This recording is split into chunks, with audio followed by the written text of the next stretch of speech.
Хей, здравейте и добре дошли отново в канала През небесни очи. Както може би вече се досещате от тъмнейла на видеото, мой гост днес е именно богослова и учител Димитър Лучев. Темата на разговора е защо църквата се е разединила и как може да изградим мост помежду ни, за да може да имаме една по-обединена църква. Винаги съм си задавал въпроса защо имаме три деноминации – православна, католическа и протестантска. Какво толкова ни разделя? Нали всички вярваме в един Христос, в един Бог. И имаме толкова много сходни доктрини. Да, имаме различията, но така или не успяхме да седнем на една маса и като братя да се прегърнем. Да не губим повече време, а да започнем с епизода. Казвам здравей на моя гост, учителя Учев. Привет! Здравей, Марио! Много се радвам, че се отзовахте на тази моя молба, идея, начинание, което съм предприел през последните няколко месеци и така се е зародило в сърцето ми. Благодаря за поканата. Удоволствието е изцяло мое. Днес много бих искал да поговорим относно една тема, която вътрешно така ме гложди, ако мога така да се изразя. Тъй като, нали, гледайки през християнската перспектива, винаги ме озадачавало защо има толкова много деноминации или така да кажем, ако може да ги конкретизираме в три основни деноминации, именно, нали, католицизма, протестантството и православието. Винаги съм се задавал въпроса, добре, нали, всички вярваме в Исус. Нали, църквата какво е? Структура, тяло или дух? Това вече е зададен въпрос. Mm-hmm. И трите? И трите. Да. Само, че и трите в различна степен, тъй като определени групи от хора в църквата смятат, че трябва да наблягат повече на духовната опитност и преживяването на божествената реалност, а други да градят структура, отново в името на Христос. И в момента, в който в една общност се заздрави структурата, а изтънее духа, а в друга общност се увеличи духа, а структурата е почти отсъстваща, тогава неизбежно тези две общности започват да се раздалечават една от друга и вече те трябва да преценят до каква степен могат да са раздалечени една от друга, а все още да бъдат църквата Христова. Разбира се, това е едно такова първоначално разсъждение. Искаш да говорим за единството на църквата и защо всъщност към настоящия момент църквата е толкова раздробена. Предполагам, че това е основният въпрос, който те гложди. Да, предвид да кажем голямата схизма, която се е случила през 1054 година, нали, и тя всъщност църквата се е разпокъсвала неведнъж. Но на какво се дължи това разпокъсване? Окей, знаем, че имаме, нали, доктриналните различия и всъщност така ли святи хора не са намерили общ език и братолюбие, за да стигнат до едно обединение? Нека да започна да споделя мисли, като първо споделя нещо, което е уговорка между мен, теб и слушателите. Mm-hmm. Когато някой ми задава въпрос, който обхваща 2000 годишна история, много исторически повратности и ми налага аз да изкажа нещо, което е една доста глобална и обобщаваща преценка, аз винаги правя следната оговорка. Mm-hmm.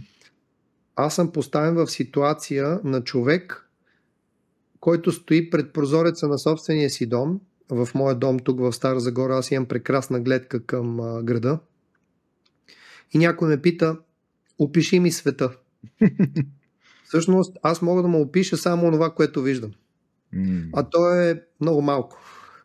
И това, което бих описал е част от света, част от моята история, историята на моите съграждани в моя период от живота или към момента на наблюдението, но това съвсем не е целият свят. Това, което аз ще кажа в момента е само моя частен възглед, възоснова на това, което аз виждам от малкия си прозорец. Разбира се, аз съм учил, имам академична подготовка, познавам християнската история до някаква степен, имам богат опит в учене в чужбина и пътуване в международни църкви, но все пак аз съм едно частно лице моя ум, моето съзнание съзнава като частно съзнание и разбира се, моите гледни точки, те са силно формирани от хората, с които аз съм бил в взаимодействие. Семинарите, в които съм учил, хората, с които съм общувал и служил като пастир, хората, които са били част от общностите, които съм пастирувал, или учебните заведения, в които съм преподавал. Така че неизбежно е човек да разсъждава и да богословства, да теоретизира през призмата на собствения си опит. Така че оговорката, която правиме, е това, че всичко, което кажа, въобще не трябва да бъде абсолютизирано. Сами аз не го абсолютизирам. Има много хора в интернет, които казват, ма той каза това, той каза онова, за някакви фрагментарни частни мнения, които могат да се изменят във всеки един момент, когато нова информация постъпи в главата на човека, който е казал едно или друго. В случая мен. Нека да започнем от там. Мисля, че много хора се стресират за това, че църквата не е една. Защото мислят, че след като църквата не е единна, тя не е една. Виж, църквата винаги и всякога ще бъде една. Един от ранните църковни отци, чието име вече съм забравил, има твърде много ранни църковни отци и те са казали твърде много неща, казва, че църквата Христова е като дрехата на Христос, за която войниците трябваше да хвърлят жреби, защото не можаха да я разделят. Да я разделят, да. Никое историческо обстоятелство не може да раздели църквата на Христос, тъй като тя е негово тяло. Въпросът е такъв обаче, че ние си мислим, че църквата е повече от една, защото не я виждаме единна. Но това, че църквата не е единна, не значи, че тя не е една. Тук се позовавам на един от големите богословски постулати на Мартин Лутер, който е един от основателите или бащата, ако трябва да бъдем честни, на протестантството в света. Аз се причислявам към голямото семейство на протестантите. Той казва, че има видима и невидима църква. Разбираш, че той дълги години, ако имаш така поне малко базисна информация за това кой е Лутер и какво се е случило, когато той е извършил това нещо, което ние наричаме протестантска реформация, той дълги години е бил служител свещеник в католическата църква и е бил радетел за реформация на католическата църква. Нейното завръщане към ония примитивен, в добрия смисъл на думата, първоизточник за живота на църква, който виждаме в светите писания, отразен в Деяния на апостолите, например. Начина, по който ранната църква е функционирала, ходила е в духа, разбира се, борила се за единство на вярата, за осмисляне на големите догмати, които се оформят малко по-късно, следващите векове, но като цяло е имала усещане за единство, въпреки че това единство от самото начало е било разкъсвано от какви ли не проблеми. Предимно от хора, които Новия завет нарича лъжеучители, предимно от хора, които имат егоистични пориви и, както казва Павел в посланието към Тимотей, търсят само своето си, а не това, което е Христово. Тъй, че макар че ранната църква започва мощно, като буквално се изстрелва напред в историята и за 300 години завладява Римската империя, която е преследвала жестоко християните заради това, че е ходила в духа, тя никога не е била толкова единна, колкото на нас ни се е искало или колкото е искал Господ Исус Христос в своята последна първосвещеническа молитва, Йоан 17 глава, великолепен текст. Това е текст, в който се отразява, че преди Христос да бъде предаден, той се моли църквата му, учениците му и тези, които ще повярват чрез тях, след тях, да бъдат единни, както той и Отец са едно. Тоест... Това единство ни се иска да го видим, само че то като че ли никога не е съществувало. Това го разбираме още от каноничните текстове на Новия завет. Така че, като стартова мисъл, пилотна мисъл, ако така мога да кажа, свързана с нашето разбиране за църквата, трябва да кажем така. Църквата на Христос е една, защото една е главата и едно е нейното тяло, но не е единна в своите структури тук на Земята, в своите деноминационни, традиционни, литургични, дори верски изражения. Въпросът обаче до каква степен да трагедизираме факта, че църквата не е единна. Тоест, че има повече от една традиция и в рамките на всяка отделна традиция, римокатолическа, източно-православна или протестантска, има стотици и хиляди, ако говорим за протестантската общност, подобщности, които, за съжаление, не са в добри отношения помежду си и не демонстрират това единство, за което Христос се е молил. Тоест, още от самото начало, това разединение може да го видим и до ден днешен то всъщност става все по-голямо и по-голямо. Предвид хилядите доминации, които имат, нали, трите бранча в християнството. Особено и протестантите, нали, защото предвид някои хора, които гледат канала, може би си имат така представа или виждане за канала, че подкрепящ протестанството, само протестанството и избягва абсолютно всички други гледни точки. А на мен идеята на канала ми е всъщност именно просто да размишляваме, както и вие нали, казахте преди да започнете по някакъв начин да отговаряте на този въпрос. Това е вашето виждане. Нали, спекулираме, размишляваме, разглеждаме, но нищо не е като да се приема за чиста монета и чиста истина. Нали, това са просто човешки размишления, кои, нали, аз като за себе си мога да кажа, не съм толкова вещ, старая се, имам голямо желание да се уча. Спрямо вас, вие с опита, който имате, нали, далеч съм от вашата гледна точка, но точно това е идеята на канала е да се предизвикаме да мислим. Изключително много държа, нали, този канал да предизвика точно това, а не да е като, как да кажа, пак ще повторя същата дума, приперня, едва ли не е, ти мислиш по този начин, не ставаш. Ти си вероизменник и прочее, нали. Да. Имаме го през целия период на църквата, винаги имало едно разединение или несъгласието между хората. Една крачка назад, преди този въпрос, да уточня нещо. Самият ти изказваш твоите мотиви, защо съществува този канал и защо ти въобще влагаш усилия в посока разясняване на някакви въпроси, представяне на различни многообразни, многопластови гледни точки по един определен въпрос. В случая единството на църквата. Какво ще се случи с твоя канал обаче не зависи толкова от твоето намерение, колкото от начина, по който ще бъде възприет в публичното пространство. С други думи, до голяма степен, не изцяло, но до голяма степен хората решават. Ти можеш да имаш много идеалистични цели за твой канал, но да не можеш да ги случиш, защото хората просто няма да ти повярват. Те не са на това ниво на култура и те не са готови за отворен дебат. Те не са готови да изслушат другата гледна точка, тъй като те не са склонни да ревизират своята. Така, сега, нека да се върнем към Христос. Че той е имал същото намерение като твоето. И какво се е случило с неговия канал, зависи от това какво ние сме случили с този канал.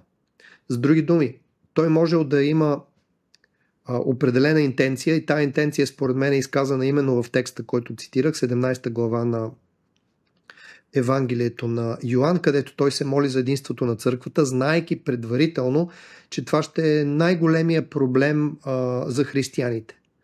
Вероятно, тази молитва ни дава да разберем, че проблема на християните няма да е толкова борбата с Сатана, с демоничните сили, с началствата и властите на света, с жестоката Римска империя, която иска да владее всички процеси в тогавашния свят и ще направи всичко възможно или да заглуши християнството, или да го адаптира към себе си и своите изисквания, да го държи под контрол в послушание и така нататък. Нещо, което не се е получило в крайна сметка, но за това е трябвало да се плати цена и това е било кръвта на мъчениците.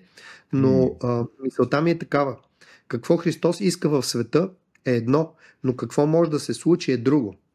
Сега, разбирате, че Бог е всемогъщ и Бог може да извърши волята си с или без нас. Но при условие, че той ни е поканил в света, дал ни е свободна воля, дал ни е способност да мислиме и свободно да откликваме на това, което Бог казва, той не би погазил тая наша свободна воля. Въпреки, че тя може да тръгне в съвършено различна посока и че в нашия случай християните могат да превърнат канала на Исус, ако използваме тази съвременна парадигма, християнството си реч, в нещо съвършено различно от това, което той е искал да бъде. Тъй като след 2000 години история можем всички да признаеме, че има сериозно изкривяване между мотивите на създателя на канала и тези, които са се включили вътре и постоянно водят дебати помежду си по един или друг въпрос. Още нещо да добавя, ако ми позволиш. Да, разбира се. Аз като набера малко скорост и мисълта ми се засилва и това, понеже импровизира разговор, не съм го написал, ти не си го написал, се старая да следвам вътрешната си интуиция. Апостол Павел, който е големия богослов на ранната църква, който извлича най-много разбиране защо Христос прави или казва едно нещо и какви са значенията на живота на Христос, на смъртта на Христос, на възкресението на Христос, пояснява, че трите основи на християнството, на християнския начин на живот и на живота на църквата би трябвало да бъдат вярата, надеждата и любовта.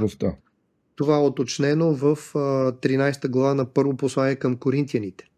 Забележи, това е описано или разписано в едно послание към една църква, която е много раздробена, в която още от първа глава разбираме, че има множество фракции и че един казва аз съм Павлов, друг казва аз съм Аполосов, аз съм Петров, а някой казват аз съм Христов.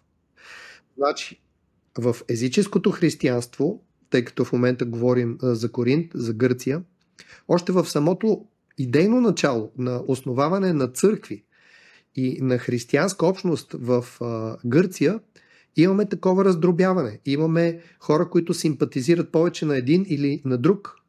Да. И въпреки, че апостол Павел е духовният родител на тая църква, някои от тамошните християни симпатизират повече на Аполос, защото е бил брилянтен оратор. Тоест, следват харизмата. Но защо го казвам това нещо? Ами защото апостол е разбирал, че ако нещо най-силно трябва да дефинира християнството и да остави отпечатък от християнството в света, от тези три основни, как да кажа, неща, към които християните да се придържат, вярата, надеждата и любовта, то най-голямото трябва да бъде любовта. С други думи, апостол Павел счита, че християнството е религия на любовта. А сега виж какво се случва още от самото начало. Оказва се, че нито интенцията на Христос има голямо значение, нито интенцията на неговите апостоли, какъвто е Павел, има голямо значение. И въпреки това, че и Христос проповядва, да кажем в Евангелието на Йоан казва, по това ще ви позная, че сте мои ученици, ако имате любов помежду си, и ни дава да разберем, че тайната на единството е заключена в любовта. И всъщност само през любов може да се постигне каквото и да е било единство и единение. И апостол Павел, който осъзнава, че любовта е тази, която трябва да бъде основният отпечатък на християнството в света, а в Евангелията на Матей, Марк и Лука, синоптичните Евангелия, Христос дори казва: обичайте враговете си. С други думи, любовта към ближния и към врага трябва да бъде основна характеристика, по която се разпознават християните. Само че, още от самото начало, вече имаме 2000 годишна традиция в това, ние сме сложили вярата като най-важното. С други думи, в текста ние четеме, остават тия трите, вярата, надеждата и любовта, но най-голямото е любовта, но практически се оказва, че измежду вярата, надеждата и любовта за нас, християните, винаги и всякога най-важна е била вярата. Тоест, ние поставяме вярата като условие за това да обичаме. Да, това... И оттам идва големия разпад. Тъй като вярата разпада, вярата поставя маркери и казва: ти си в истинската вяра, ще говоря с теб, понеже аз вярвам, че съм истински вярващ, че съм ортодоксален. Да. Или ти си извън истинската вяра, ти си инославен, аз няма да говоря с теб. С инославни не говоря. Предвид това, което споделяте относно любовта и вярата, като нали, виждаме как църквата поставя вярата по-високо от любовта, предвид, че Исус е казал, ще ви познае, нали, ако имате любов в себе си, то винаги се сещам за две заповеди, които Исус дава на 12-те. Едната е да възлюбиш Господа с целия си ум, цялото сърце и цялата си същност. Душа. Да, а втората е да възлюбиш ближния си като себе си. Тоест, тези две, как може, ако кажем, че първата е вярата, а втората е любовта, може ли хората по някакъв начин да се бъркат между да ги възприемат по погрешен начин? Нали, това е пак само спекулация. Предвид какво имам предвид всъщност. Вярата в Бог е реално вяра. Нещо, което ти не може да видиш, не може да докоснеш, не може да усетиш. Може да го усетиш вътрешно чрез душата си, нали? Но реално физически никой не може да го види. Това е една основа, една канара, която всеки един от нас трябва да има в себе си. А любовта е нещо, което всъщност ние на земята трябва да прилагаме с най-големи усилия и да се стремим към нея и към ближните си, понеже по този начин ние показваме всъщност, че сме угодни на Бог спрямо първата заповед. Едно уточнение е необходимо да се направи. Когато апостол Павел говори за вярата и любовта, той няма предвид, че любовта е по-важна от вярата в Бога. Той има предвид, че различните доктринални уточнения, които ще бъдат наложени в последствие, не са толкова важни за един християнин, колкото любовта към Бога и към ближния, и това самия той да се превърне в любящо същество, каквото същество е Бог, по чието образ и подобие сме създадени. Разбира се, че човек трябва да вярва в Бога и ранната църква е считала, и това отново е едва ли не доктринална формула на Павел, че който вярва, че Исус е Господ и направи изповед, че Бог го е възкресил от мъртвите, той ще се спаси. Павел не дискутира тая вяра. Той говори там за едни пророчески прозрения, ако знае и разбира всяко нещо на света, нали, това е контекста на главата, ако имам всяко знание, имам пророческо знание за всяко нещо, а любов нямам, многоточие. Тоест, тук говорим за това, че вярата в Христос е необходима, за да имаме връзка с Христос и оттам нататък да ходим в любов, да развиваме това близко, интимно, топло отношение с Христос и да прилагаме Неговата воля за нас, Той да бъде образец за поведение във всяко едно отношение. Но разбираш, че с течение на времето се налагат едни уточнения. Кой всъщност е Христос? Дали е Бог, дали е човек? Колко от Него е божествено, колко е човешко? А пък ако Христос е напълно Бог и в този смисъл Бого-човек, какво означава това за единия Бог на Израел? Започват от уточнения за Троицата. Имаме Отец, имаме Син. Каква е връзката между тях? След това имаме въвеждането на Светия Дух. Пък след това Светия Дух откъде се появява? От Отец ли изхожда само или и от Сина? И разбираш, че във времето именно тези доктринални уточнения, които признавам не са маловажни, са доктрините, в които църквата се препъва. И всъщност църквата се препъва заради дефиниции на вярата. А се оказва, че в учението на Христос и на Павел, който цитираме, доктриналните въпроси не са чак толкова важни, колкото необходимостта да ходим в любов. Виж, аз съм богослов, с това се занимавам повече от 30 години професионално и аз повече от всички бих искал всички да сме единни във вярата и във всички доктринални формулировки. Но не съм сигурен, че това е напълно възможно. Даже в интерес на истината, признавам си, тук някой може да се заеде с мене, не съм сигурен, че това е задължително. Нека да ви обясня защо. Казвам да ви, защото освен на теб го обяснявам и на хората, които слушат. Ние си задаваме въпроса защо църквата не е единна Ами, църквата не е единна, защото очевидно от ден първи е било възможно да има различни възгледи относно това кой е Христос и как той трябва да бъде разбиран или как неговите слова трябва да бъдат интерпретирани и прилагани. Кой е примера, който ви давам? Защо имаме 4 Евангелия? Нали имаме един Христос? И защо в тези 4 Евангелия има такива сериозни разлики? Значи, ако четеш Марк, който пръв е написал евангелско повествование, а след това прочетеш Йоан, ами те като че ли вярват в две различни лица. Всъщност, лицето е едно, двете перспективи са различни. В момента, колкото и хора да слушат този разговор, толкова гледни точки ще има върху този разговор. Защо? Защото аз съм себе си и аз разбирам себе си по един начин, ти водиш диалог с мене, ти ме усещаш по начин различен от начина, по който аз усещам себе си. Както аз усещам тебе по начин различен от начина, по който ти усещаш себе си, интерпретираш себе си. Колкото хора са в този канал и гледат това предаване, толкова разнообразни чувства, емоции, разбирания за това какво аз или ти ще кажем. Ами, различните Евангелия са различни гледни точки. Сега, ние чуваме какво Христос казва. Даде, само че това, което Христос е казал, е записано от някой, който е чул нещото, това го е впечатлило и той го е записал. В случая с Йоан даже имаме една много сложна интерпретация на това, което той е чул.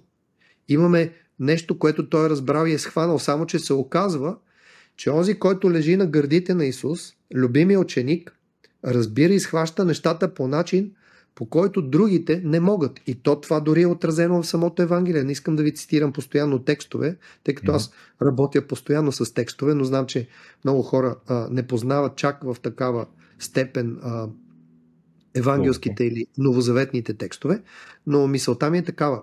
Още във времето на Христос разбираме, че има различни групи от хора, които в различни степени разбират Христос. Има тълпи, които разбират Христос по определен начин. Има 70 ученика, които той призовава и им дава определени задачи. Има 12 апостола, които той избира и им дава много по-голяма степен на отговорност и по-голяма близост до себе си от всички останали. От тези 12 той си има 3 любимци. От тези 3 той има един. И се оказва, че всъщност всички тези хора са около Христос, но те са в еднаква степен на близост или отдалечаване и това поражда различни перспективи и гледни точки. И от тук, ако божественият промисъл е позволил да имаме 4 евангелски разказа, които на определени места не са в съгласие. И както казах, Йоановото Евангелие е много различно като светоусещане и Христоусещане. Да. Много различни неща се казват там в това Евангелие. По много различен начин Христос говори и много различни неща разяснява, че да се чудиш как другите са го пропуснали. И от тук се оказва, че вероятно това да сме една църква, но не винаги мненията ни по всички въпроси да съвпадат. С други думи, да не сме единни, вероятно е част от божествения промисъл. Казвам го с пълна отговорност. Давам следващ пример, ако ми позволиш да добавя още нещо, за да направя още по-категорично това, което твърдя.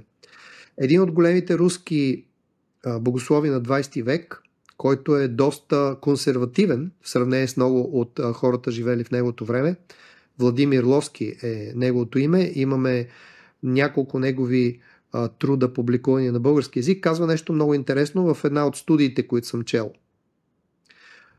Ловски твърди, че още в самото начало на полагането на основите на християнството се формират като че ли 3 ясно отчетливи традиции, които някак си са станали основа за 3 традиции, които днес наричаме източно православие, римокатолицизъм и протестанство. Ловски говори за моралното християнство на апостол Петър. Апостол Петър, който според Павел е призован да бъде стълб и апостол на юдейската църква, Галатяни 1 глава, който по интересни причини умира като мъченик в Рим, където за известно време е бил епископ или пастир на Римската църква, от неговите послания разбираме, че той се придържа към една по-близка до юдеизма форма на християнство. И някак си той много по-силно от Павел държи на закона и някои юдейски практики. Той е много строг морализатор, тъй като Стария завет има доста строги нравствено-етични изисквания към поклонниците на Яхве, на Господа. Неговото морално и по-законническо, нямам друга дума в момента, която да ползвам, по-законнически ориентирано християнство, ориентирано към правила и строги изисквания към вярващите, е станало основата на легалистичното римо-католическо християнство. Йоан е много различен от Петър. Това е повече от очевидно. Да. И докато за трите синоптични евангелия любимия ученик на Исус е Петър, защото той пръв се изказва, той е водач на другите, той е много близо до Христос. На него Христос делегира повече отговорности, то в Йоановото Евангелие Йоан е любимеца. А Йоан се оказва, има много мистично съзнание. Той някак си е проникнал в дълбочина на това какво Христос е мислил, какво е казал, какво е имал предвид и е уловил някои думи, които Исус е казал, които другите евангелисти някак си са пропуснали. И сега човек да се чуди дали Исус го е казал това нещо или това всъщност е интерпретацията на Йоан. Отговор е и двете. Тъй като човек винаги и всякога интерпретира това, което чува, тъй като той чува това, което неговото съзнание му позволява да чуе.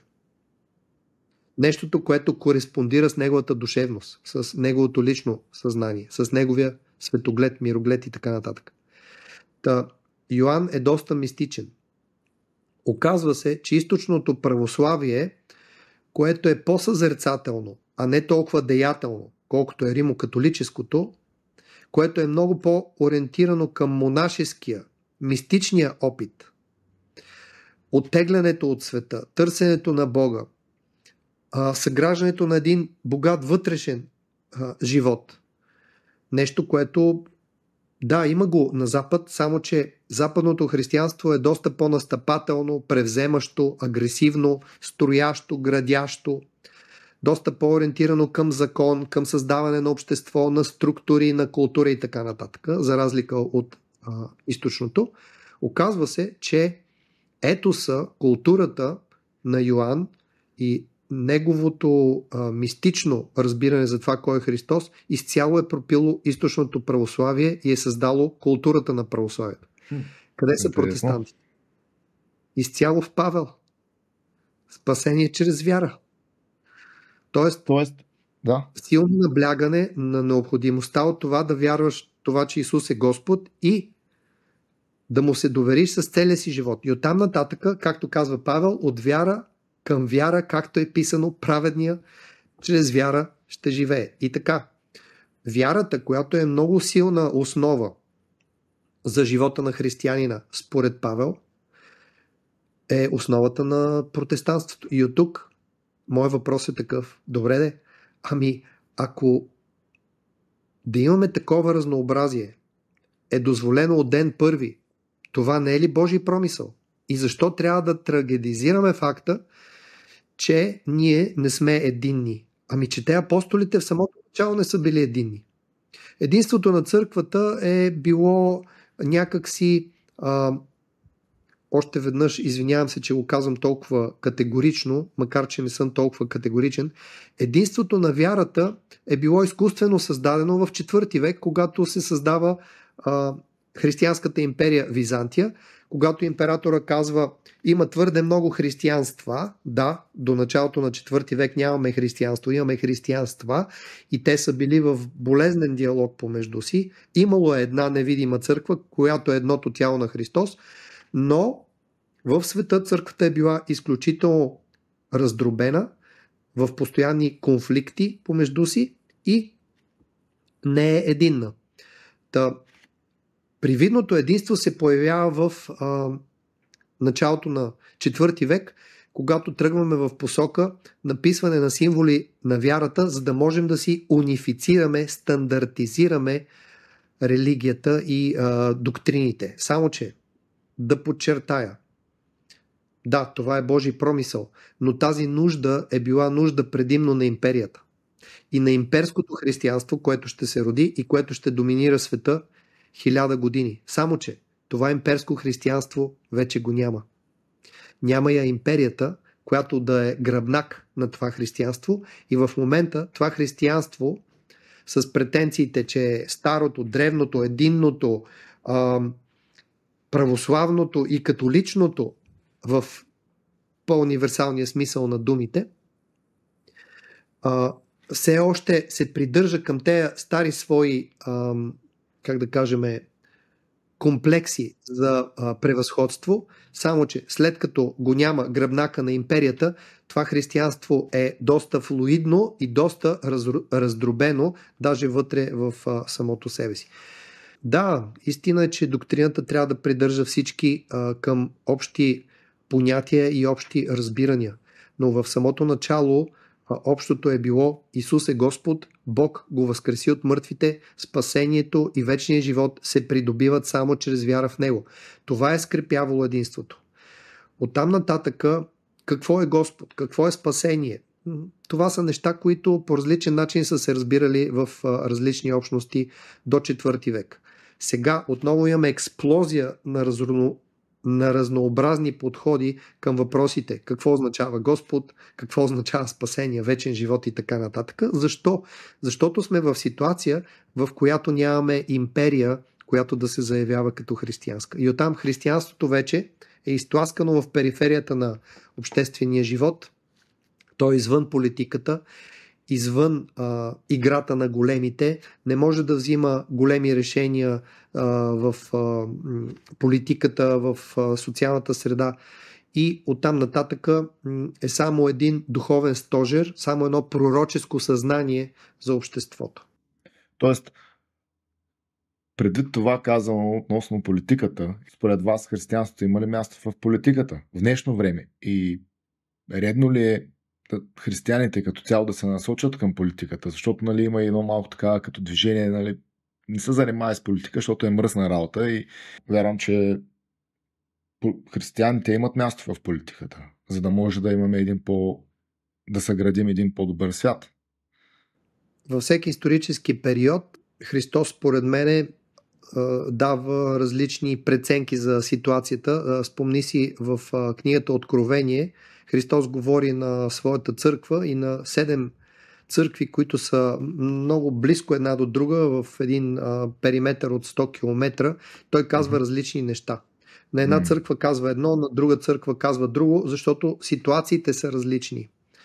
Много е важно църквата да усеща духа, да усеща присъствието на Христос в историята, а не просто папагалски, като че ли чете някаква конституция, да търси в Библията решения на определени проблеми. Разбира се, трябва да се консултираме със свещеното писание.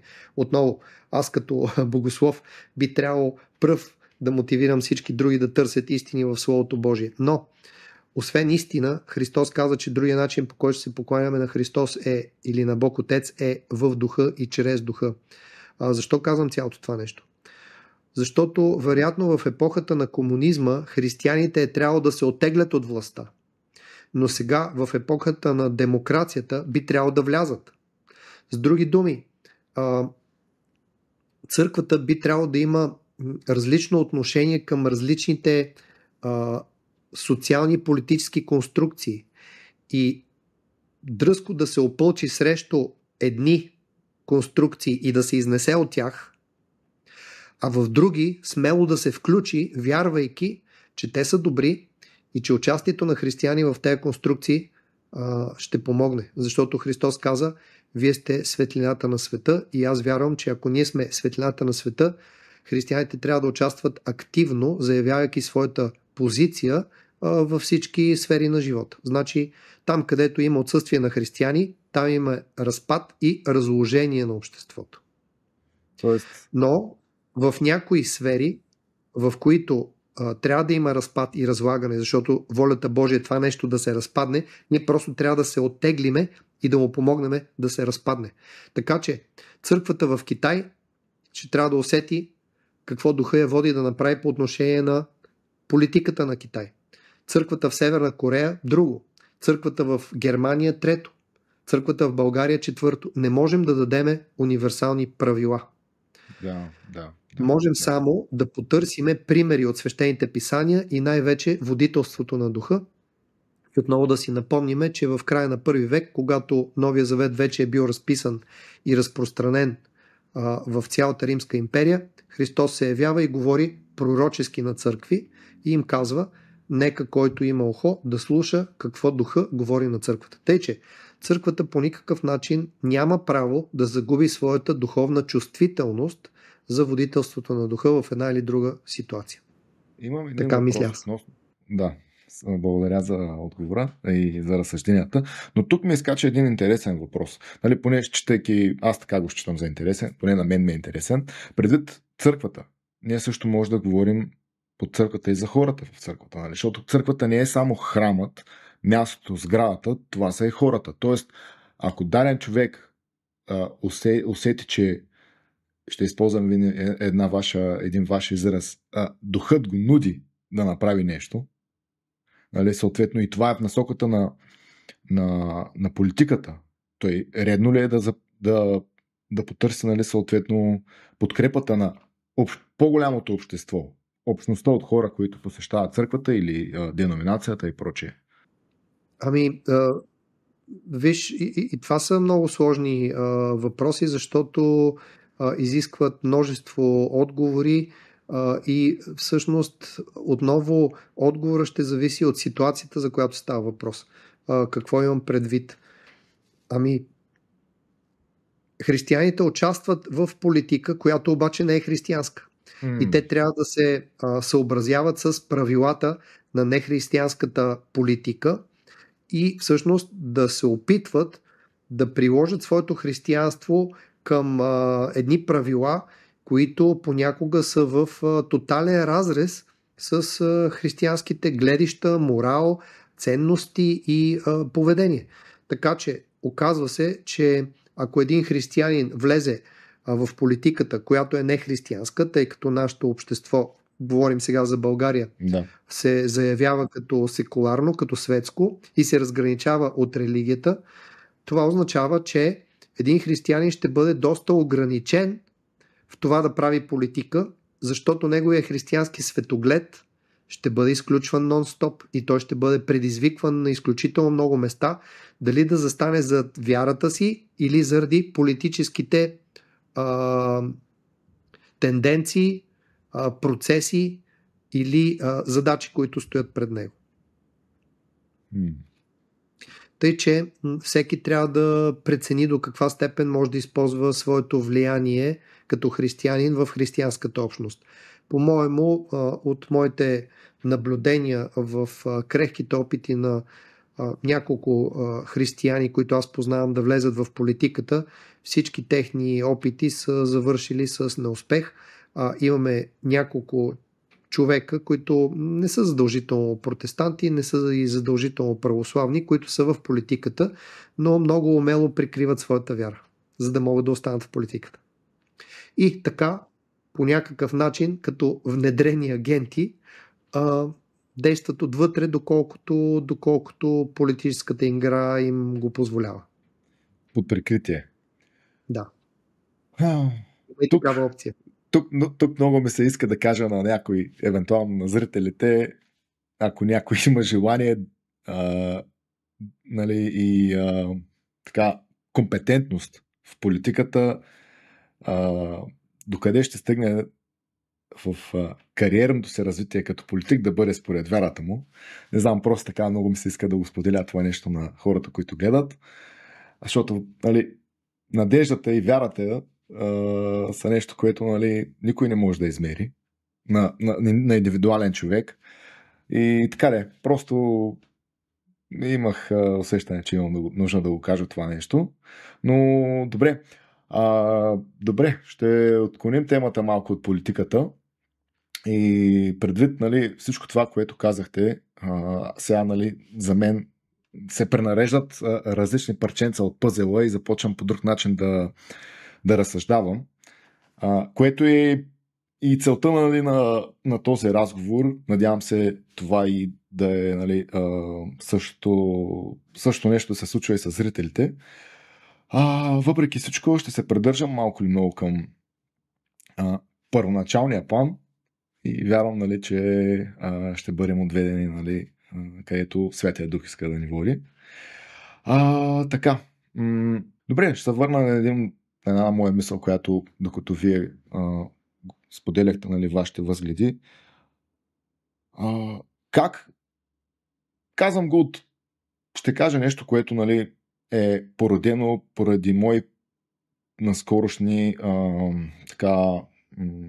посещения на православна църква. Аз за първи път отидах на богослужение, на неделно богослужение, така наречената божествена литургия.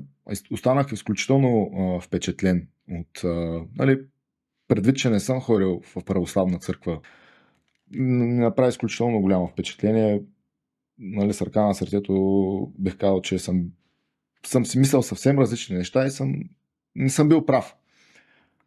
Но как тогава можем да премахнем или така да се стараем да сме взискателни към отсрещната деноминация? Понеже виждам едно такова, примерно, казвам ви напълно откровено, в момента, в който представих се на отеца, който беше там, с идеята да направя епизод с него и прочее, нали, просто исках да представя малко или много православната църква в канала, но момента, в който му казах, че съм от протестантска така бекграунд, минало и на сегаща, нали, усетих една така резервираност. Нужно ли е хората да сме резервирани спрямо от другата деноминация за разговор? И как може би това нещо като хора ни вреди и как бихме могли или как може да го третираме това отношение спрямо деноминациите? Понеже лично според мен това е нещо, което си е една така рана, която е много неприятна, дискомфортна, нали, като все пак е рана. Идеята ми е как хората могат да подходят един към друг, въпреки различията в деноминациите си, да имат общ език и реално, нали, събеседване. Водят диалог културните хора. Водят диалог с желание да чуят от срещния и неговото мнение хората, които са с високо самосъзнание, които разбират, че вероятно другия има добри аргументи да бъде различен и пак да бъде същ, защото в крайна сметка ние говориме за това, че и в трите християнски традиции изповядваме, че Исус е Господ, изповядваме, че Исус е Богочовек, изповядваме Бог Троица. В Никео-Цариградския символ на вярата всички тези неща се изреждат. Спецификите на християнската вяра са констатирани.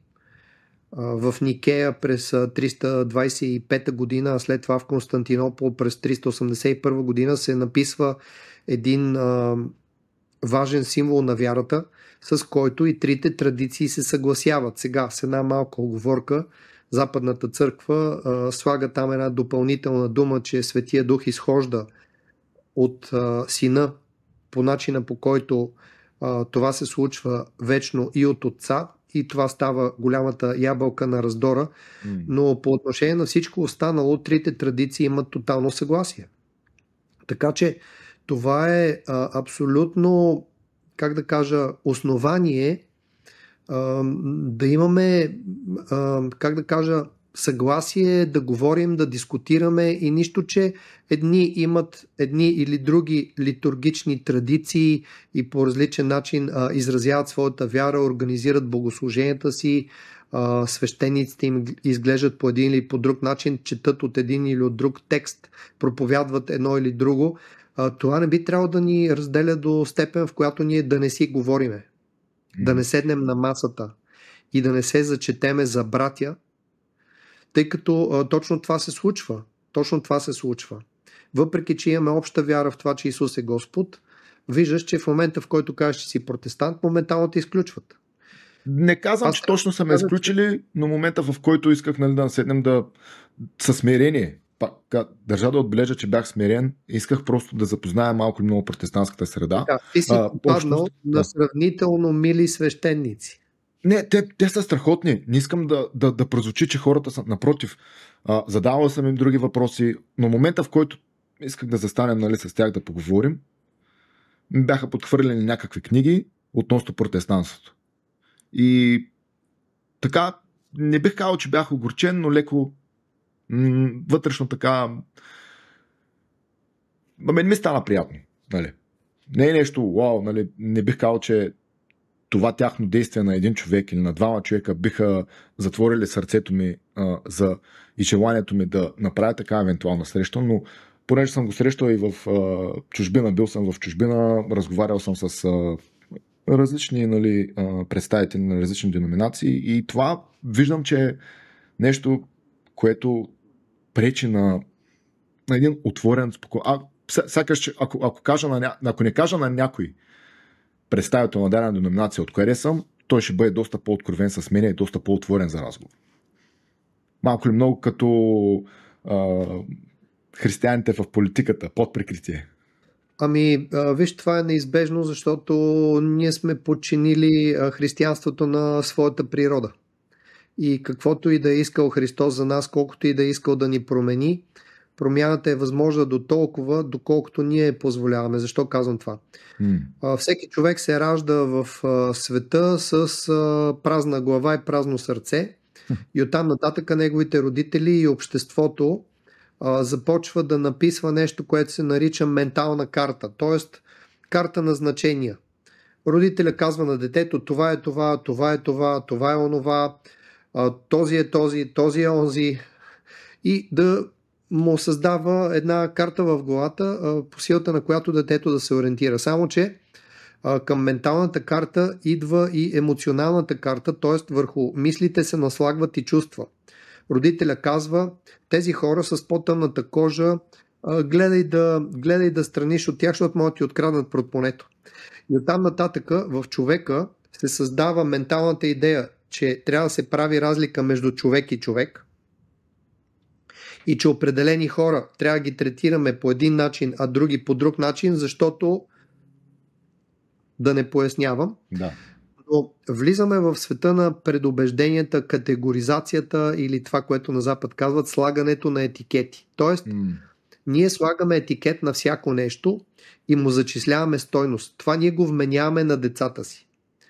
Това е механизъм за оцеляване, така се става човек, но за съжаление човека живее извън Едемската градина, където условията са несъвършени и вместо да живее на него му се налага да оцелява. И оттам, за да оцелее, той слага различни етикети на различни неща, към едни се привързва, а други отхвърля или се разграничава от тях. Когато човек влезе в църква, първото нещо, което той разбира, е, че и в църквата има слагане на етикети, има специални духовни етикети, които се слагат на хората и първо, те идейно се категоризират, наши и не наши, и оттам нататък към нашите любов и привързаност, почет и подкрепа, а не към нашите разграничаване и даже в някои крайни ситуации ненавист и омраза.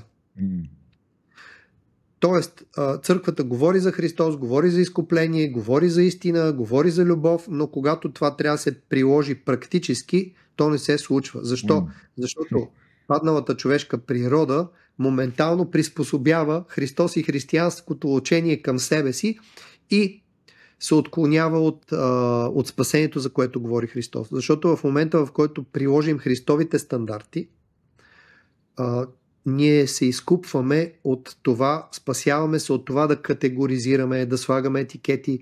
Има много интересни истории, в които Христос влиза в ситуация, в която етикета, който носи определен човек, казва, че той е нечист и че трябва да бъде изключен и Исус въобще не трябва да се докосва до него. Да. А Исус прави точно обратното.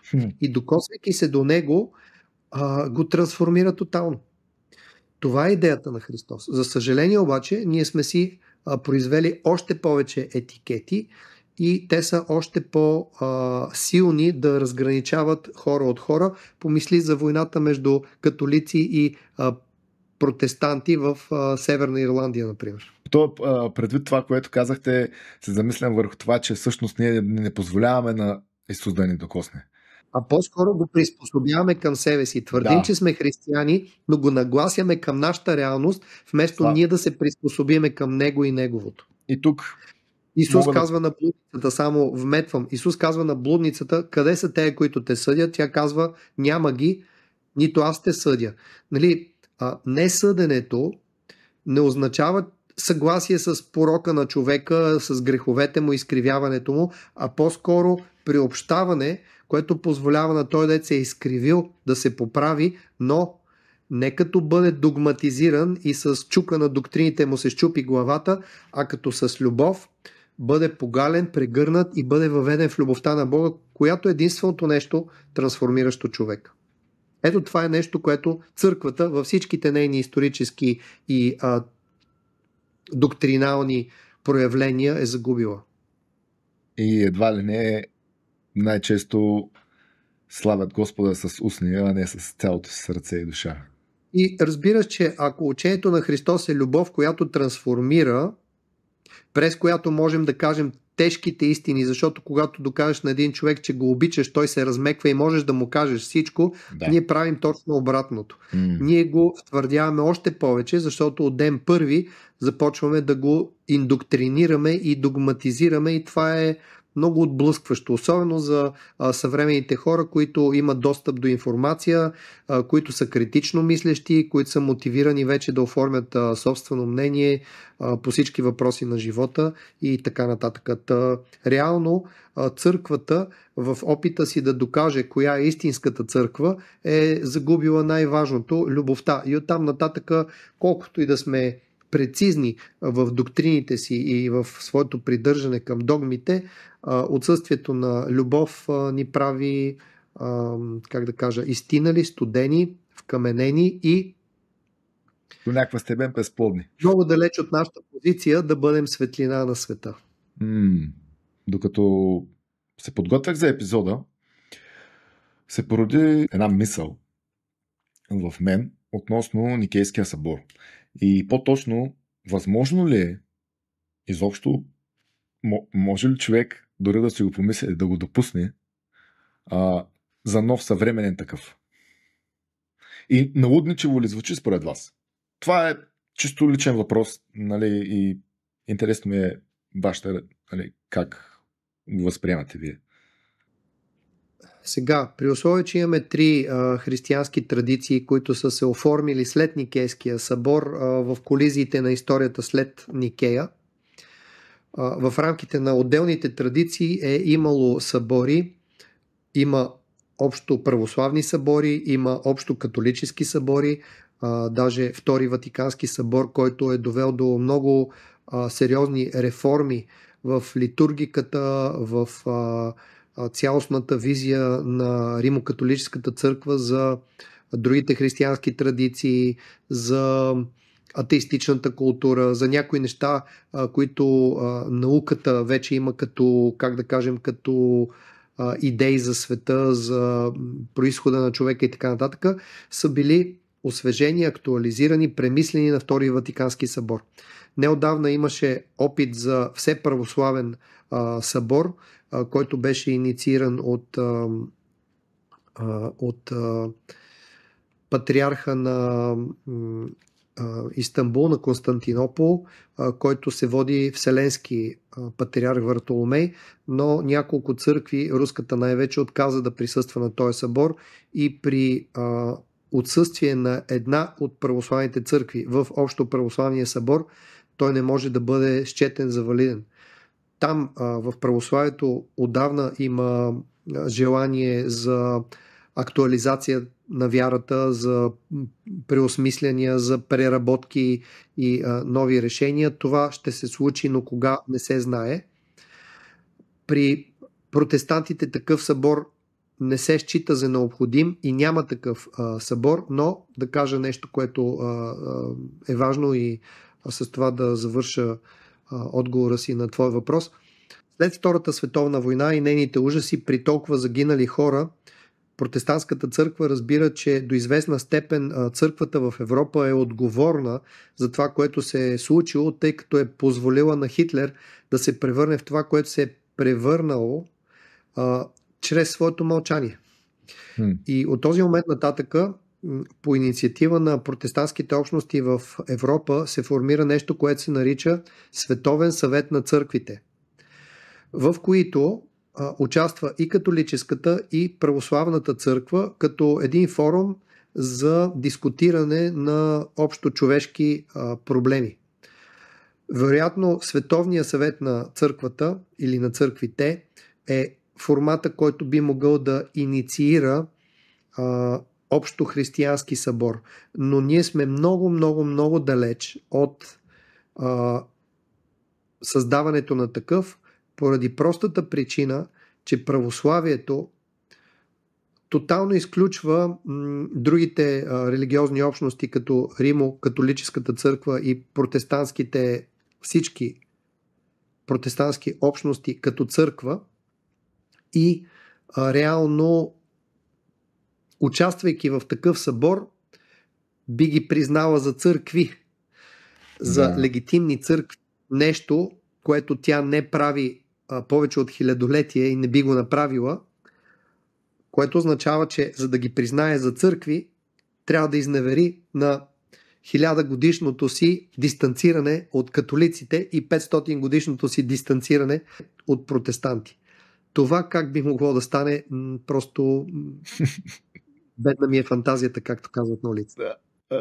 Смея се поради причината, че сега държа да отбележа, че не съм огорчен по никакъв начин, напротив, насърчен, но последното водя, тъй като водим кореспонденция с един от отците на месения храм на православната църква, няма да споменавам името му, но последното нещо, което той ми написа, ставаше въпрос за църква в единствено число. И преди това, което казахте, дълбоко потвърждава съответно, че те нямат намерение да отстъпят от тази гледна точка, че едва ли не православната църква е единствената и правилна истина църква и вяра като цяло. Което малко е иронично, съответно, но и също време, но мен лично ме е такава, така ме да се усмихна. Да.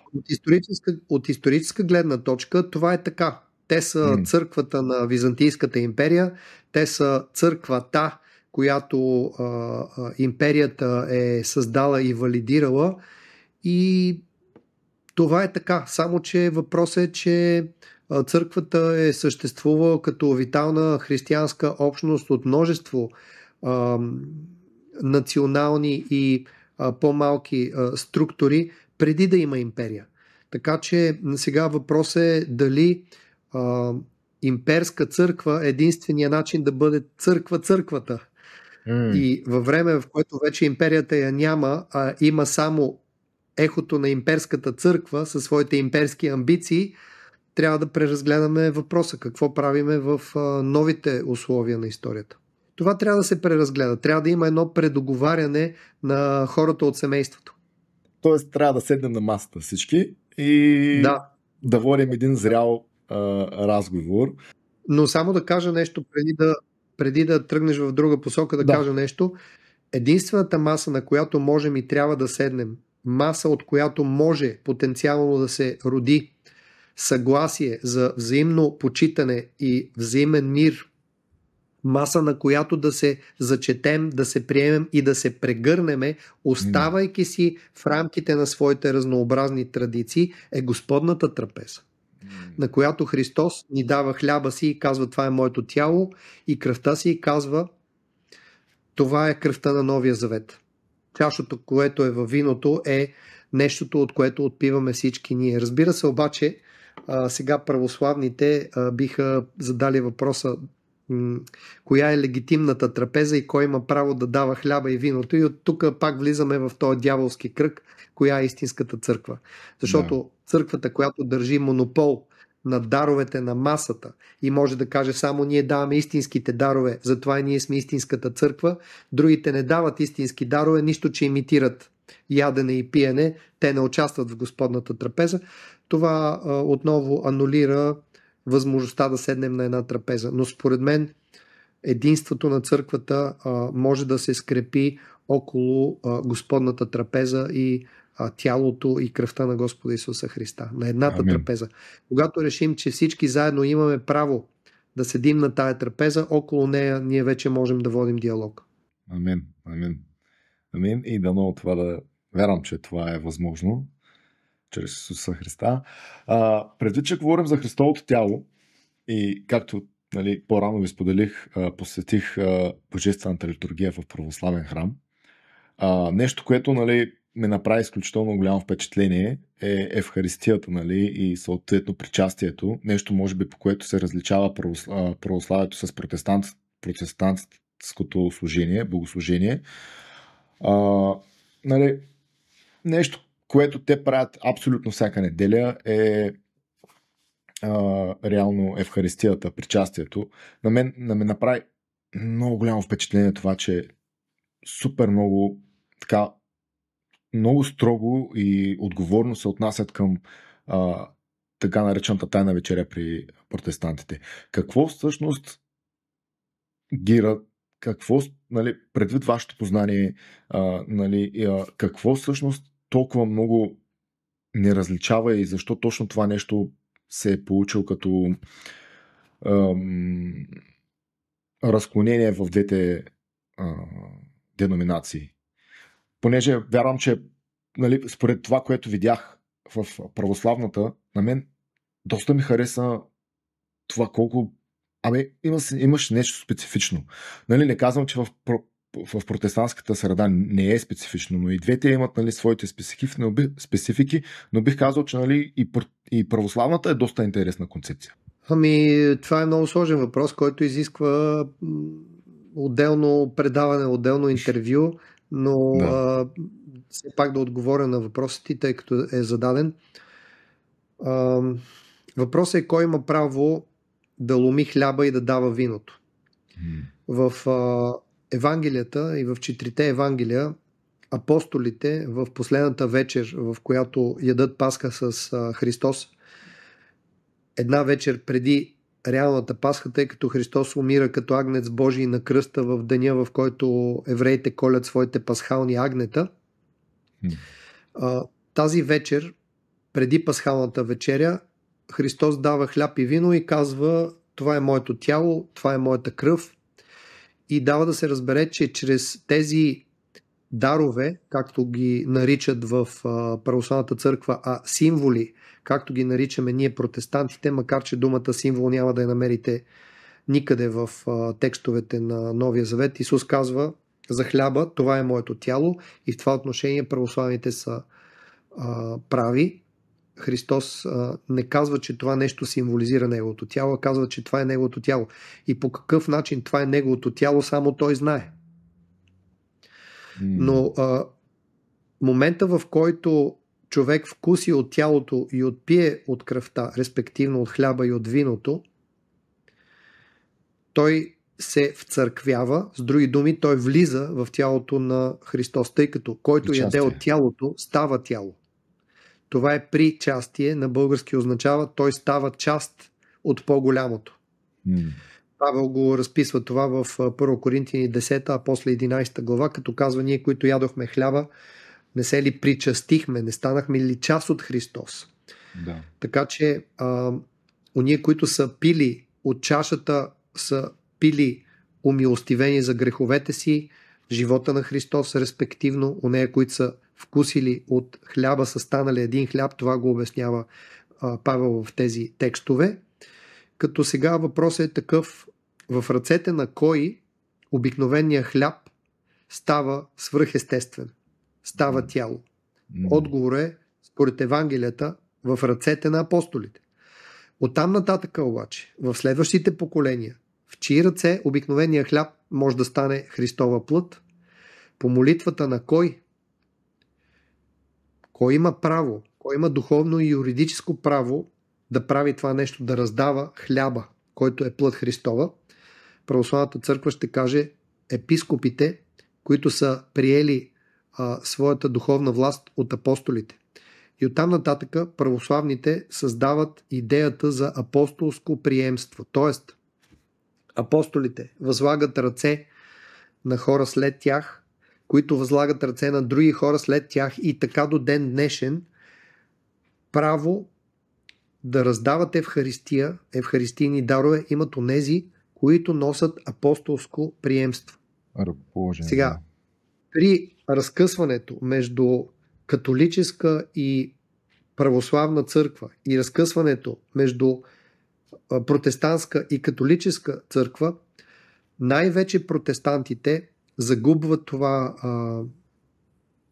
апостолско приемство. Тоест, хората, които започват да служат в църква като свещеници в църквите, в протестантските църкви, те вече не са ръкоположени от хора, които са ръкоположени от хора, които са ръкоположени от хора, които са ръкоположени от апостоли. Загубва се тая връзка, хоризонталната връзка. На преданието. И оттам нататък, основателно или не, православната църква ще каже, че когато един пастир, епископ, презвитер, какъвто и да е там свещенослужител, в църква, в която няма апостолско приемство, раздава дарове, той раздава хляб, който не е тяло. С други думи, той не може да помогне по никакъв начин хората, които ядат от този хляб, да станат тяло на Христос. И оттам нататък те отказват да валидират Господната трапеза на трапези, които не се обслужват в православната църква, изключват другите като църква, защото според тях Евхаристията е тая, която валидира църквата като църква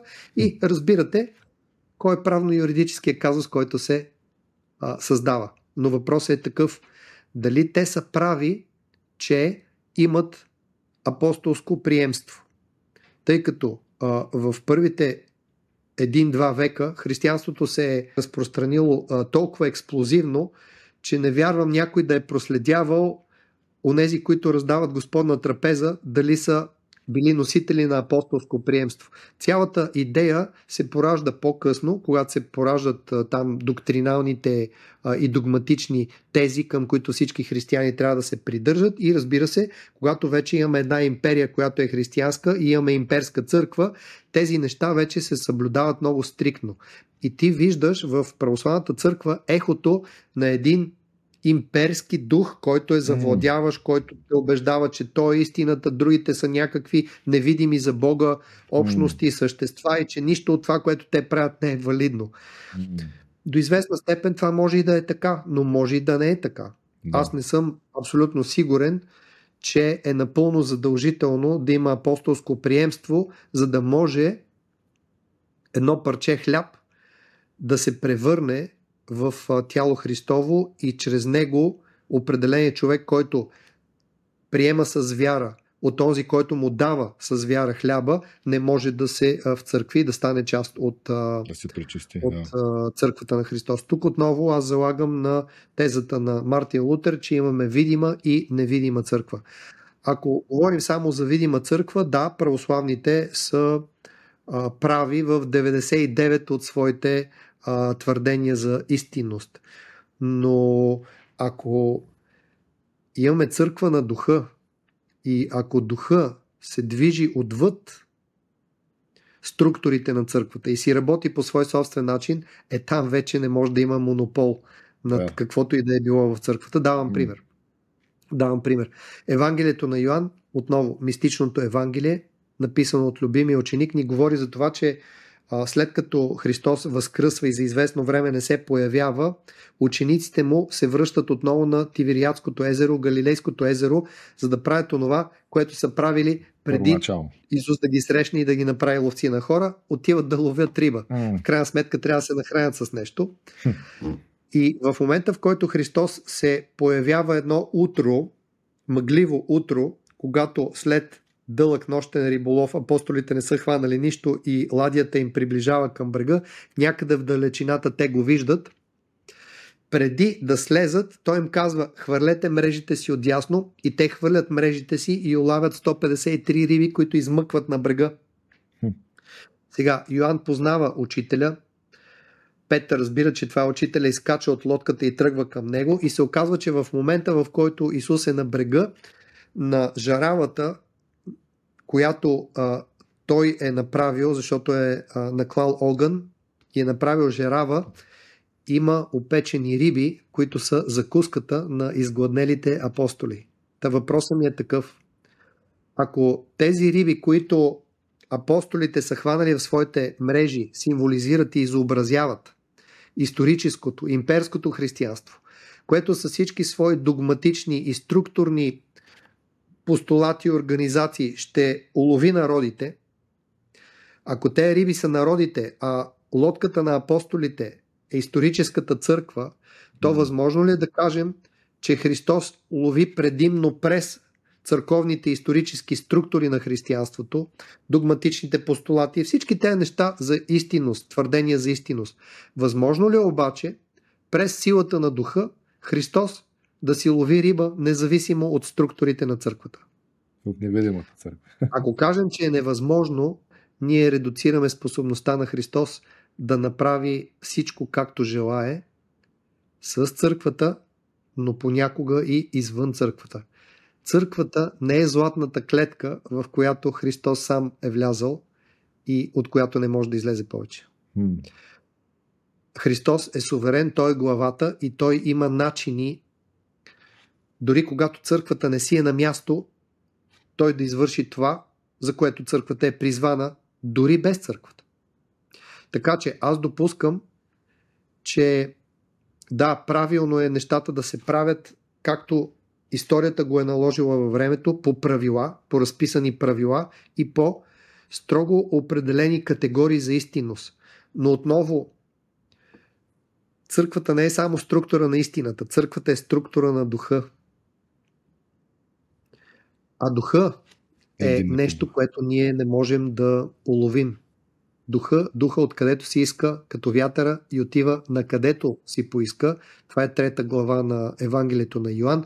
Такива са всички, които са родени от духа. Така е казано там. Тоест пак стигаме до това, че трябва да бъдем единни по дух. И е нужно. И в любов. И в любов. Да, тя любовта си е просто нещо, без което нищо друго не може да се случи, според мен. Оказва се, че Светия Дух е духа на любовта и всъщност апостол Павел пише в Римляни 5 глава 5 стих, защото Божията любов е изляна в сърцата ни посредством дадения нам Святи Дух. И докато в Светата Троица имаме любящ, това е Бога Отец, възлюбен, това е Бог Син, то Бог Святи Дух е любовта, с която Отец обича своя Син. Любов, която е изляла в сърцата на всички деца Божии. Защо го казвам това? Ами защото отсъствието на любов е верен индикатор за отсъствие на духовност. А това, че човек се придържа към истинността на канони, верски изповедания и догми, го прави истинен само в правно-юридически смисъл на тая дума. Сега тук може много да се замислим и да разсъждаваме, което насърчавам всеки един от нас, гледайки това видео, да направим. Но тук ме се изкача още един въпрос, който мисля, че е изключително важен, тъй като говорим за любов. И пак, преди да задам въпроса, той е много простичък, преди да задам въпроса, искам да вметна, че това, което ви задавам като въпрос, е лично вашата перспектива, вашето виждане, вашата спекулация. В смисъл всичко, лично вашия възглед. Какво е любовта? И как я разбирате вие? Спрямо християнското познание, което имате. Богословското познание, по-точно. Както казах в самото начало, каквото и да кажа е израз на мнение, което е оформено в един дълъг жизнен път и взаимодействие с други хора, така че това, което ще кажа, не е лично мое. То е изкристализирало като мое мнение, аз съм го приел като такова, но то е оформено в хода на живота и общуване с много други хора. Според мен, любовта е съзнателното отричане на аза от самия него в ползата на някой друг, който той възприема като свой битиен център. Голяма част от това, което казах, е разказано от Владимир Соловьов, един грандиозен руски религиозен философ, който ни дава да разбереме, че в своята вътрешна същност любовта е себеотричане в полза на другия. Любовта е способност да кажеш не на себе си, защото считаш, че другия е по-ценен от тебе. Любовта е оная способност човека да загърби себе си и своето, да отдели от себе си от своето, в името на това другия да благоденства. Тъй като когато човек обича, някак си обичания става по-важен от самите нас. Как разбираме, че обичаме? Ами като жертваме от себе си и в най-висша степен жертваме себе си. В полза на другия. Затова Христос ни доказа своята любов, като пожертва себе си за нас. С други думи, Той ни обича до смърт, тъй като любовта в нейното най-висше измерение е отказа на един да съществува в името на това да съществува другия, когато трябва да се избира кой от двамата да е жив. Исус се отказа от своя живот, за да сме живи ние. И така Той ни доказа своята любов. Тъй, че християнската любов, и ние това го виждаме разписано в много апостолски заръки, в много от посланията, е способността на човека да загърби себе си, да загърби своя живот в полза на това да извърши волята на Бога, първо, и второ, да благоденства другия.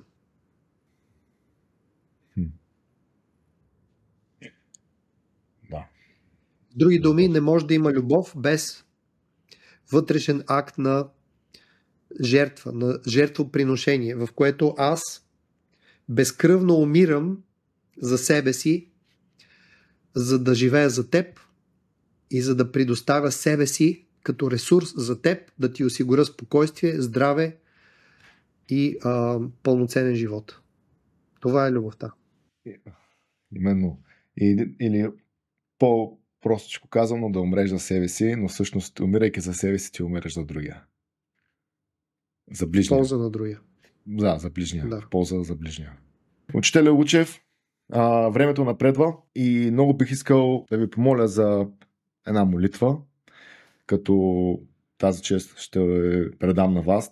Ами, аз няма да се помоля по протестантски, ще се помоля по начина, по който се молят католици и православни, четейки текст, който е молитва на Господ Исус Христос, с който ние да се съгласиме. Йоан 17 глава, ще прочета някои от фрагментите, в които Христос измолва единството на църквата от своя небесен Отец и четейки и молейки се през този прочит, трябва да си напомним, че намерението на Христос е църквата му да бъде не само една, но да бъде и единна. Тя е една и никога не може да бъде повече или по-малко от една, но от нейното единство ще зависи начина, по който Христос ще осъществи волята си в света, доколко и в каква степен. Така че, чета от 20 стих на 17 глава на Евангелието на Йоан, фрагмент от първосвещеническата молитва на Христос, начина, по който той завършва своята молитва и казва: не само за тях се моля, но и за онези, които биха повярвали в мене чрез тяхното учение, да бъдат всички едно, както ти, Отче, си в мене и аз в тебе, тъй и те да бъдат в нас, за да повярва светът, че ти си ме пратил. И славата, която ти ми даде, аз я дадох на тях, за да бъдат едно, както и ние сме едно.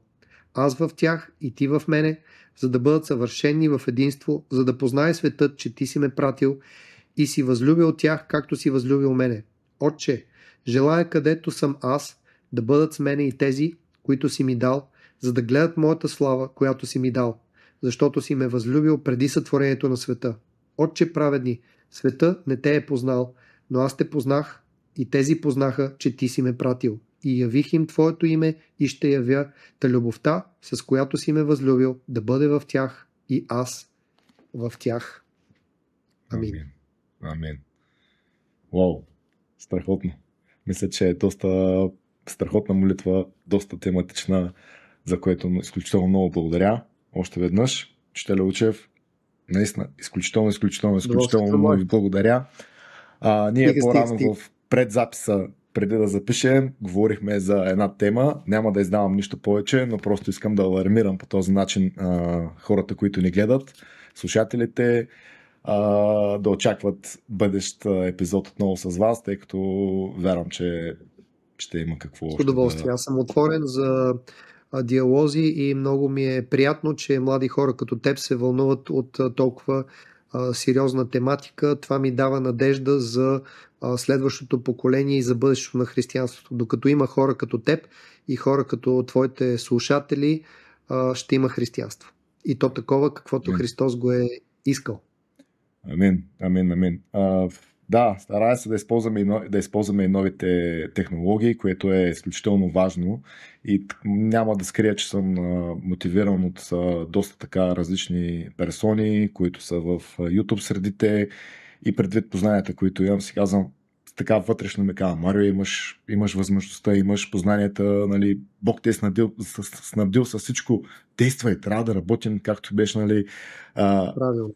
жълтата е голяма, работниците са малко. И си казах, искам да работя. При условие, че имаме интернет, което е едно съвършено ново пространство, което, забележи, човека е създал. Интернет е нещо феноменално и не знам дали хората въобще си дават равносметка, че това е съвършено ново пространство, в което човека е творец. Но при условие, че ние сме създали това пространство, ще трябва да го заселим и да го облагородиме. Така че както след като Колумб открива Америка, има следващи, които отиват и заселват този континент, макар че той не е бил пуст, така и ние ще трябва да заселим това пространство. Ще трябва да го заселиме с добри идеи, с добродетели, с правилен светоглед. А единственият правилен светоглед, ако питаш мен, това е Христовия. Съгласен съм напълно. Казвам амин на това. Първоначалното ми въведение на канала, вие може да сте го гледали, не съм сигурен, ще ви го изпратя, ако не. Точно това е идеята на този канал и съм напълно съгласен с това. Окей. Много ви благодаря, учителя Лучев, за всеки, който не ви познава, което е според мен малко вероятно. Ще оставя линкове долу в описанието с каналите на учителя Лучев. И да, за всеки, който иска, може да се абонира. Също така една препратка към това, което каза за интернета. Той говори малко повече за новите технологии в един негов епизод, именно с Станислав Цанов. Но учителя Лучев има свое собствено видео в своя канал. Насърчаваме да го гледате. Финалните 10 на 15 минути са феноменални от мое, нали, това, което ми е направило впечатление относно технологиите. Да, уникално. Благодаря, учителя Лучев, и до нови срещи. Нека да погледнем на живота през небесни очи. Амин.